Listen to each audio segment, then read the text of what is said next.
Nous sommes dans le site docteurangélique.free.fr dans une série de leçons de philosophie réaliste à l'école du Père Marie-Dominique Philippe et en vue de la lecture de saint Thomas d'Aquin. Et je suis toujours dans la philosophie de la matière. Et je voudrais aborder maintenant cet état de la matière qui se situe au niveau de ce qu'on appelle les molécules. Alors, ma démarche consiste toujours, en partant des choses les plus grandes qui sont composées par cette matière unique qui est dans notre univers, à descendre petit à petit vers le petit, le plus en plus petit. Et donc après avoir décrit cet état qui est au niveau de notre expérience, le seul état que Aristote, lui, avec ses 5 sens, avait la possibilité de connaître directement, cet état qui est aussi fait d'apparence, eh bien, il me faut cette fois descendre au niveau de ce qui ne se voit pas. Je veux dire par là qu'il est impossible de découvrir par la simple expérience, comme cela, que le monde est fait de molécules, à moins de développer au-delà de l'expérience une méthode expérimentale. Ça veut dire que, en fait, avant même qu'on ait pu visualiser avec des microscopes électroniques, donc avec une forme d'expérience, le fait que cette matière était composée d'atomes qui eux-mêmes, en s'agençant ensemble, donnaient des molécules, qui elles-mêmes donnaient les corps qui nous entourent, qui sont tous faits de molécules. Molécules, c'est donc un agencement d'atomes. Eh bien, il a fallu que des scientifiques, d'abord des alchimistes, qui n'étaient pas tellement des scientifiques, mais qui étaient proches des chimistes, arrivent à décomposer cette matière et à un petit peu l'analyser pour regarder, pour essayer de remonter à partir des molécules qu'ils brûlaient, qu'ils coupaient, qu'ils tranchaient, comme ils le pouvaient, pour remonter à des éléments, je dirais, centraux, fondamentaux, qui étaient les atomes, et à comprendre que ces molécules étaient composées, elles aussi, d'atomes. Alors les chimistes de l'époque des Lumières le firent, et c'est eux qui commencèrent à nommer les corps en question. Ensuite, on les classa peu à peu. On sait qu'au XIXe siècle, le tableau de Mendeleïev classe les atomes. Et je dirais que maintenant, au XXIe siècle, les choses sont absolument confirmées. Ce qui veut dire que ce que je vais raconter maintenant sur un état particulier de la matière, l'état moléculaire, eh bien, c'est de l'ordre de la science. Ça veut dire qu'on a atteint à ce niveau-là une vérité. Et je dois ajouter que la physique n'a pas atteint la vérité partout. Elle a atteint la vérité sur le niveau d'organisation moléculaire, mais il y a bien plus petit des niveaux qui nous dépassent encore entièrement et que j'essaierai de présenter dans d'autres leçons un peu plus tard. Alors donc, voilà le genre d'expérimentations qui furent faites et qui permirent petit à petit, à force de comparer, de mesurer les quantités de matière sortie de ces expérimentations, d'établir, je dirais qu'on avait affaire à des molécules, donc des compositions d'atomes. Si je prends par exemple un gaz comme le méthane, que déjà à l'époque des Lumières on connaissait, et que je lui apporte de l'oxygène, que je le fais brûler, et que j'essaye de récupérer tout ce qui en est sorti, eh bien, je trouve un gaz qu'on ne peut pas respirer, du gaz carbonique, et puis de l'eau, de la vapeur d'eau, que je peux récupérer et je peux arriver à mesurer les volumes en question à peu près. Si bien que, à force de multiplier ce genre d'expériences sur diverses sortes de molécules, les chimistes de cette époque-là finirent par comprendre qu'on avait une série d'atomes fondamentaux qui se combinaient entre eux. Certains pouvaient se combiner, mais d'autres ne le faisaient jamais, comme par exemple l'or. L'or qui est parfaitement stable parce que justement, il ne se combine pas. C'est donc un atome, je dirais, neutre. À la différence, par exemple, du carbone, qui lui a envie de se combiner avec des choses qui l'entourent, qui ne restent pas forcément naturellement à l'état de carbone. Il fallut beaucoup de temps encore pour comprendre comment ça fonctionnait. En fait, finalement, les atomes, donc cette matière primordiale, hydrogène, oxygène, carbone, or, plomb, etc. Certains d'entre eux possèdent sur leur couche extérieure des électrons qui sont libres.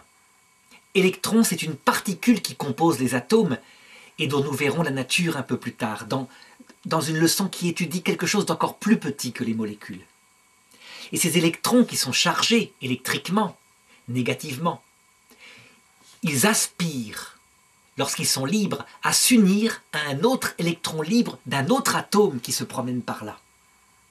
Et en s'unissant, par une force qu'on appelle maintenant l'interaction électromagnétique, eh bien, ils collent deux atomes. Et ces deux atomes collés, ça peut être 3, ça peut être 10, forment ce qu'on appelle une molécule. Donc la définition d'une molécule, c'est un assemblement d'atomes simples pour former un corps qui est relativement stable. Alors toujours, en observant cette matière, on se rendit compte que certains atomes étaient capables de s'unir davantage d'autres atomes. Et donc, on parla de valence. Par exemple, l'hydrogène n'a qu'une valence. Il peut réaliser une seule liaison. Alors que le carbone, il possède 4 électrons à l'extérieur de ses couches, et donc c'est comme 4 petites mains ou 4 crochets qui peuvent s'accrocher à 4 molécules. Donc par exemple, le méthane dont je parlais tout à l'heure, eh bien, on se rendit compte que sa formule c'était CH4, un atome de carbone et 4 atomes d'hydrogène qui étaient collés. Seulement, comme c'était une molécule assez grosse finalement, elle possède 5 atomes, elle était assez facile à décomposer. Donc en ajoutant de l'oxygène, l'oxygène venait se coller aux atomes d'hydrogène, les détachait, formait de l'eau, H2O, et par ailleurs du CO2 quittait, CO2 qui est une molécule plus stable, plus solide que le méthane. CO2 c'est un carbone et 2 oxygènes. Alors on me dira, mais comment se fait-il que ce carbone s'unisse à 2 oxygènes alors qu'il a 4 mains? Eh bien parce que comme l'oxygène a 2 mains, que le carbone a 4 mains, eh bien il se fait des liaisons doubles, 2 mains avec 2 mains. On peut dire comme cela, métaphoriquement, 2 mains avec les 2 autres mains, si bien que la molécule de CO2, le gaz carbonique, le dioxyde de carbone, elle est très solide. Les liaisons sont beaucoup plus fortes qu'une liaison simple entre 2 électrons qui s'apparient. Donc voilà comment fut découverte ce qu'on appelle la chimie. Finalement, chaque atome a sa propriété particulière. Et à partir de là, eh bien, on constate que ces liens se font et se font de multiples manières dans la nature. Donc reprenons mon exemple de carbone. Il y a donc 4 possibilités de liaison. S'il s'unit à 2 oxygènes, ça donne CO2 qui est très solide. Simplement, ce sont des doubles liaisons. S'il s'unit à 4 hydrogènes, chaque hydrogène ayant une seule main libre, un seul crochet, ça donne donc CH4, le méthane, qui est une molécule qui se décompose plus facilement. Et bien ensuite, à partir du carbone et de ces 4 mains, eh bien on peut composer toutes sortes de molécules. Ces molécules, on les appelle d'ailleurs des molécules organiques, parce qu'il s'avère que, de fait, elles ont servi fondamentalement pour faire les molécules de la vie. Alors prenons par exemple une molécule comme l'acide acétique. CH3, donc un carbone uni à 3 hydrogènes, uni à un autre carbone, donc CH3, un autre carbone, C, donc un deuxième C, qui lui-même est uni à un oxygène par une liaison double, donc très forte, et puis de l'autre côté, à un oxygène qui lui-même est uni à un hydrogène. Donc la formule serait CH3COOH. C'est une molécule particulière, un acide particulier. Eh bien, en multipliant, je dirais, les possibilités de jeu de construction avec ces atomes, on obtient ce que découvre la chimie. La chimie, c'est tout simplement les assemblages d'atomes qui sont possibles de réaliser en fonction de leurs propriétés, de leur capacité à s'unir, donc de leur valence. Dans la nature, autour de nous, il y a donc une chimie naturelle. Je dirais que les corps qu'on voit autour de nous et qui seraient des simples atomes libres, donc qui ne sont pas unis à un autre atome, ils existent, ce sont ceux qui n'ont pas d'électrons libres à l'extérieur. Je pensais tout à l'heure à l'or, mais il y en a bien d'autres du même style. On les classe, d'ailleurs, dans le tableau de Mendeleïev, parmi ceux qui, justement, ne peuvent pas s'associer. Et puis, il y a des atomes qui peuvent véritablement s'associer. Seulement, ce qu'on constate dans la nature, c'est que cette chimie, elle ne va pas à l'infini. Ça veut dire que la chimie du monde, qui est, je dirais, entre guillemets, minérale, qui n'est pas vivant, eh bien, elle fonctionne lourdement. Elle fonctionne un petit peu, pour prendre une analogie, à des cailloux qui ont une certaine propension à s'unir entre eux, un petit peu, mais certainement pas pour fabriquer une cathédrale. Ils aiment faire ce qui correspond à leur nature lourde, donc des tas de cailloux. Eh bien, dans la nature, dans le monde non vivant, c'est pareil. On peut dire que plus la molécule est grosse, plus elle unit entre eux des atomes, et plus cette molécule, elle est fragile, sauf exception. Exception, par exemple, les cristaux, comme le diamant. Le diamant, finalement, c'est une sorte d'immense molécule, avec des carbones qui sont collés les uns à côté des autres, mais de manière spéciale, comme un organisme, je dirais presque comme une construction de type modulaire, un petit peu. Si bien qu'un diamant, si on considère ça comme une immense molécule, c'est gigantesque. Ce sont effectivement des centaines de milliards d'atomes de carbone qui sont agencés comme cela. Mais lorsque ce sont des valences, donc des liaisons comme je l'ai indiqué, eh bien, dans la nature, la plus grosse des molécules qui apparaît naturellement, je pense que c'est le clinochlore. C'est une roche de couleur verte qu'on trouve ici et là sur la Terre, alors qui est composée de tas de choses. Il y a du magnésium, de la silice, de l'aluminium, de l'oxygène, de l'hydrogène. Et ça forme une molécule géante, parce qu'elle fait plus de 100 atomes. Alors évidemment, dès qu'on la sort à l'air, dès qu'on trouve un gisement de clinochlore, tout de suite avec l'attaque de l'oxygène de l'air qui entoure ces roches, eh bien elle se met à fumer et elle se met à se décomposer, elle n'est pas du tout solide, parce que, en fait, la chimie naturelle n'a pas une propension à faire quelque chose d'aussi complexe. Et donc l'oxygène, qui est très agressif, qui attaque les choses, qui a beaucoup de petites mains pour accrocher, vient retirer des molécules, ou plutôt des atomes, à cette molécule de clinochlore. Le carbone, qui est un des atomes qui a le plus de propension à s'unir avec d'autres atomes, eh bien lui aussi, il est capable dans la nature de faire des choses complexes. Mais quand je dis complexe, c'est beaucoup moins que 100 atomes. Par exemple, on trouve quelquefois dans des charbons venant de comètes qui sont tombées sur Terre, on trouve de ces structures organiques. Par exemple, une espèce d'hexagone fait avec du carbone, des molécules aromatiques comme cela. On trouve même des bases fondamentales qui servent par ailleurs à faire la vie, ce qu'on appelle des bases azotées, guanine, cytosine. On en trouve naturellement qui se forment. Mais évidemment, ce sont des molécules chimiques qui sont très petites. Disons une quinzaine d'atomes qui sont collés comme cela.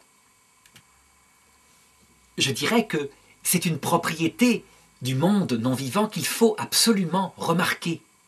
On a affaire donc à une sorte de jeu de dominos, donc ce monde des atomes qui peuvent se construire ensemble, mais qui, par hasard, comme ça, en laissant les lois de la matière se rencontrer des atomes, ne donnent pas des choses extraordinaires. Donc je le disais, mon analogie tout à l'heure, c'est comparable à des cailloux. Et les cailloux peuvent donner parfois des choses très belles. On voit des cheminées coiffées dans certaines montagnes, dans les Alpes, je crois, ou dans les Pyrénées. On voit des canyons dans le Colorado avec des couches qui donnent des choses très jolies.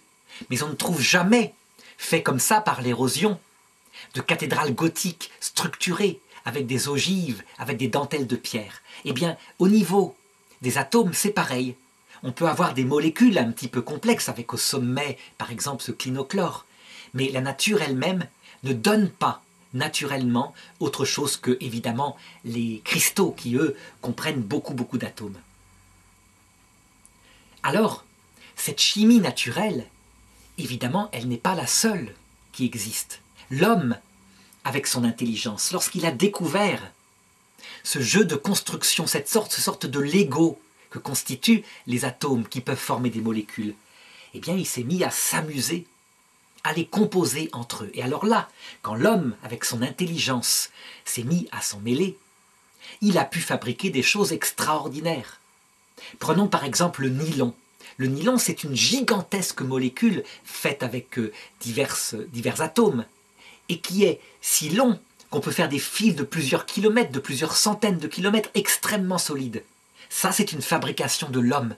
On ne le trouve pas dans le monde, qui est purement le monde non vivant. Alors, la chimie, donc la science, le génie chimique qui travaille, arrive à faire, en collant quelquefois un par un, ces atomes arrivent à faire des constructions vraiment extraordinaires. On voit des chimistes qui s'amusent, par exemple, à faire avec du carbone des ballons de football microscopiques, à l'intérieur duquel on cache un atome qui va, par exemple, pouvoir être injecté dans le corps pour pouvoir, je ne sais pas moi, soigner une maladie. Ça fait une sorte de protection ciblée. On peut dire que toute la chimie humaine, elle se sert de ce Lego naturel pour faire des choses que la nature elle-même ne produit pas. Du moins, la nature non vivante. D'ailleurs, l'analogie d'un jeu de Lego, elle est très significative. Donc si je prends un jeu de Lego, que je les lance en l'air comme cela pour obtenir quelque chose, eh bien, j'obtiendrai certainement parfois quelques briques qui se soudent entre elles. Mais ça ne va pas loin. J'obtiendrai la plupart du temps un tas. Donc ça, c'est l'analogie qui montre ce que peut faire la nature, le monde non vivant, avec ses atomes. Lorsque un enfant de 8-9 ans se met à jouer avec ses Legos, qu'il se met à fabriquer des choses, alors il peut faire des choses extraordinaires. Il peut faire des châteaux forts, il peut faire la tour Eiffel en Lego, des avions de chasse. Parce qu'il se sert de son intelligence. Eh bien, je dirais que la chimie humaine, elle fait pareil. Elle a compris les propriétés de ces atomes et elle les colle les uns aux autres pour faire des molécules extraordinaires au service de l'humanité. Et puis alors, il y a un domaine qui, là, pour le coup, dépasse largement ce que l'homme a pu faire, et c'est un mystère. C'est le domaine de la vie. Parce que le domaine de la vie, lui, on peut dire que par rapport à l'ordre de cette chimie non vivante, il est, on pourrait dire, un peu contre nature. Pour comprendre de quelle façon il est contre nature, ben c'est assez simple. Je peux continuer mon analogie. Imaginons un monde plein de cailloux, on arrive dessus, il n'y a rien, il n'y a pas d'être intelligent, et voilà que il y a des cathédrales gothiques, avec des choses organisées, qui programment des fonctions vitales, des molécules géantes, qui feraient, par exemple, 30 fois la tour Eiffel en dentelle de pierre. Imaginons qu'on trouve ça sur une planète. On serait surpris, on dirait, mais c'est extraordinaire. Est-ce que les lois de la matière, les lois des cailloux eux-mêmes qui s'agencent, peut donner un truc comme cela? En réalité, la vie est un véritable mystère de la chimie, elle est là. Alors évidemment, l'origine des molécules géantes qui sont à la base de la vie pose problème à celui qui est chimiste. Et donc depuis des années, on essaye de chercher dans le domaine de cette philosophie de la matière, de la chimie, comment ça aurait pu se produire tout seul. Et donc les scientifiques, depuis à peu près 60 ans avec les expériences de Stanley Miller, essayent de recréer les conditions pour que, par les simples lois de la matière, en se passant complètement de toute intelligence organisatrice, donc pas question d'un joueur de Lego, on puisse expliquer l'apparition du premier vivant, le plus simple des vivants, un microbe unicellulaire, donc par définition, qui n'aurait aucun antivirus puisqu'il est tout seul. Il apparaît sur Terre, dans une Terre à peine refroidie, très chaude, et il est capable, dès le départ, de trouver sa nourriture, parce que sinon il meurt de faim. à cause des lois de la dégradation, et d'autre part de se reproduire. Il est composé, on va dire, d'ADN, puisque tous les vivants sont composés d'ADN. Comme c'est trop compliqué l'ADN, c'est une double hélice, c'est une construction comme un escalier en colimaçon, avec un ordre en plus, c'est-à-dire c'est pas simplement un escalier en colimaçon, c'est un escalier programme. Ça veut dire c'est comme un logiciel qui non seulement a une structure que le monde non vivant n'arrive pas à produire, jamais, c'est contre sa nature. C'est trop compliqué. Mais en plus, il y a un ordre intelligent. Il programme l'apparition des fonctions vitales de ce petit microbe. Donc on a cherché à établir ça. On a fait des expériences et on a réussi à produire, avec du carbone, dans certaines conditions chimiques, des bases azotées, qui sont un petit peu comme les briques, qui pourraient composer par exemple le jardin surélevé du palais de Babylone, mais uniquement des briques. Donc guanine, cytosine, thymine, une des 4 briques qui servent à fabriquer l'ADN, on n'a jamais pu la produire comme ça, naturellement. On a cherché, et du coup, dans l'enthousiasme, on s'est dit, ça y est, on a fait le premier pas, on a fait des briques. Donc, la cathédrale doit arriver toute seule. Jamais on n'a produit autre chose que des briques. Ce qui veut dire que cette matière qui donne des molécules simples n'a aucune propension, jamais, à s'unir naturellement pour donner soit un ARN, donc un simple filament programmé qui est à la base de la vie, ou encore mieux, un ADN, donc cette double hélice qui programme toutes les fonctions vitales. On en est rendu là, c'est le mystère de la vie. Évidemment, le philosophe, qui n'est pas seulement, je dirais, un physicien, qui peut se permettre, par sa réflexion philosophique, d'aller plus loin que les simples règles de la matière, donc de se poser des questions sur l'origine de cette vie. Il est bien obligé de se poser la question à propos de l'origine du premier vivant, d'une intelligence qui aurait organisé tout cela, d'un joueur de Lego. On peut dire qu'on n'a jamais réussi à comprendre comment les lois des molécules non vivantes ont pu produire une macromolécule gigantesque vivante. Par contre, si on introduit le facteur d'une intelligence organisatrice, on est un peu comme pour le jeu de Lego. Autant c'est compliqué en lançant les Lego des centaines de milliards de fois d'obtenir une cathédrale en Lego, parce que c'est ça la vie. Le petit microbe, c'est une cathédrale en fait. La comparaison est vraiment peut-être encore faible. C'est bien plus complexe qu'une cathédrale. Par contre, dès qu'on met un enfant de 9 ans qui joue avec ses Legos, qui s'organise, qui a un plan, qui a l'expérience, on obtient des constructions. Donc on le voit, la physique à ce niveau-là, qui étudie le monde moléculaire, voit des sauts d'organisation dans le monde moléculaire. Le monde moléculaire non vivant peut donner le monde moléculaire des chimistes, qui peuvent faire des choses extraordinaires. Mais le monde moléculaire, par le hasard, lorsqu'il n'est pas vivant, ne le fait pas tout seul. L'intelligence humaine, elle fait de la chimie extraordinaire avec ses atomes. Quant à la vie, c'est un véritable mystère parce que c'est 100 millions de fois plus compliqué que toute la chimie des hommes actuels.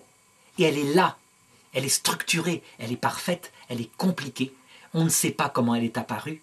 Et l'homme, qui est le physicien, est capable, comme homme, de se poser la question, en théologie naturelle, de l'existence possible d'un ingénieur, d'un grand horloger de l'univers. C'est ce que nous verrons un peu plus tard dans les leçons d'une matière qui s'appelle la théologie naturelle, autrement dit la sagesse. Elle se pose la question de savoir s'il faut poser une intelligence organisatrice de certains sauts d'organisation, en particulier celui-là. Alors, pour conclure cette leçon et pour la resituer dans l'ensemble de cette recherche de philosophie de la matière, il faut donc bien se rendre compte que cette organisation au niveau moléculaire, elle se comprend comme une étape d'organisation qui se situe exactement entre ce que nos sens perçoivent du monde, un monde, je dirais, avec des propriétés qui paraissent évidentes, intuitives, et puis un niveau plus petit qui explique lui-même ces molécules, le niveau atomique. Et à chaque fois que je descendrai d'un niveau, on verra que ce niveau, évidemment, ne se comprend que par son niveau supérieur d'organisation et son niveau inférieur. C'est comme si la matière, c'était du tout petit, sur lequel est fondé du plus grand, sur lequel est fondé du plus grand, et du plus grand, et du plus grand, jusqu'à arriver à l'univers entier, qui est composé de cette matière que je viens de décrire, qui elle-même est faite d'atomes.